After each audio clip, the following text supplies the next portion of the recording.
नमस्कार, आप देख रहे हैं खबर किसान की।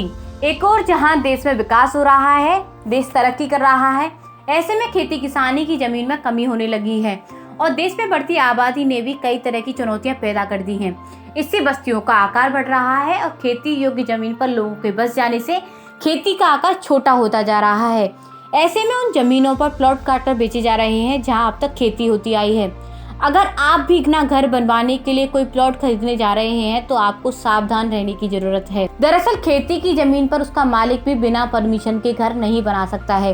ऐसे में कहीं घर बनवाने के बाद आपको उसे गिराना नहीं पड़े, इसलिए हम आपको कुछ ऐसी महत्वपूर्ण जानकारियां दे रहे हैं जिससे आपका किसी प्रकार का नुकसान न हो। क्या होती है खेती योग्य जमीन? ऐसी भूमि जिस पर किसी भी तरह की फसलों का उत्पादन किया जाता है वह खेती योग्य भूमि में आती है।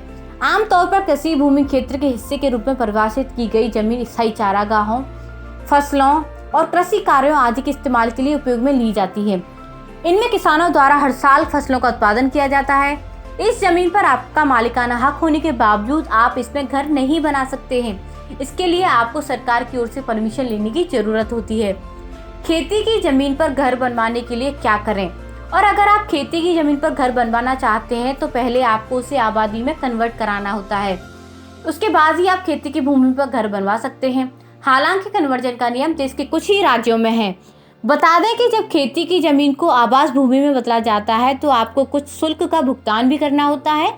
इसके अलावा आपको म्युनिसिपल काउंसिल या ग्राम पंचायत से एनसीओ लेने की जरूरत भी होती है। कैसे होता है जमीन का कन्वर्जन? खेती योग्य भूमि को आवास योग्य भूमि में बदलने के लिए आपको कन्वर्जन कराना होता है, जिसके लिए कुछ जरूरी दस्तावेजों की जरूरत होती है। इसमें जमीन के मालिक का पहचान पत्र होना आवश्यक है। इसके साथ ही फसलों का रिकॉर्ड, किराएदारी, मालिकाना हक भी जरूरी है। वहीं आपसे लैंड यूटिलाइजेशन प्लान, सर्वे मैप, लैंड रेवेन्यू की रसीद भी मांगी जाती है। इसके अलावा उस जमीन पर कोई बकाया राशि या फिर कोई मुकदमा नहीं होना चाहिए। आशा करते हैं आपको ये वीडियो पसंद आई होगी। ऐसी और भी महत्वपूर्ण जानकारी देखने के लिए आप देखते रहें खबर किसान की।